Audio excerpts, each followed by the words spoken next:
दो ग्राफ देखने में ऑलमोस्ट सेम लगते हैं, लेकिन एक ग्राफ के दोनों एंड्स एक ही डायरेक्शन में जाते हैं और दूसरे ग्राफ के एंड्स अपोजिट डायरेक्शन में। पर ऐसा क्यों होता है, इसको डिसाइड कौन करता है? सिर्फ डिग्री देखकर तुम ग्राफ का एंडिंग पैटर्न को प्रिडिक्ट कर सकते हो। रूल बहुत सिंपल है। अगर डिग्री इवन हो, जैसे एक्स स्क्वायर, एक्स की पावर 4, एक्स की पावर 6, तो ग्राफ के दोनों एंड्स एक ही डायरेक्शन में जाते हैं, या तो दोनों अप होंगे या दोनों डाउन।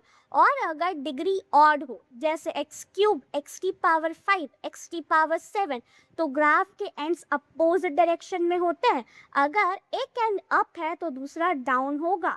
रूल याद रखो बस। अगर डिग्री इवन है तो ग्राफ के दोनों एंड्स सेम डायरेक्शन पे होंगे। अगर ऑड डिग्री है तो दोनों एंड्स अपोजिट डायरेक्शन में होंगे। अब तुम्हारी बारी।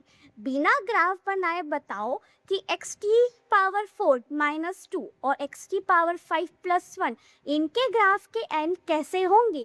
कमेंट में अपना आंसर लिखना मत भूलना। और नेक्स्ट शॉट में हम देखने वाले हैं ग्राफ को देखकर सिर्फ जीरोस कैसे पता करें। ये बोर्ड एग्जाम का एक फेवरेट विजुअल क्वेश्चन है, तो नेक्स्ट शॉट को मिस मत करना। और अगर पॉलिनोमियल चैप्टर को स्टेप बाय स्टेप मास्टर करना है तो कंप्लीट प्लेलिस्ट का लिंक डिस्क्रिप्शन में अवेलेबल है। सब्सक्राइब करो और मैथ्स को रटना नहीं, समझना शुरू करो।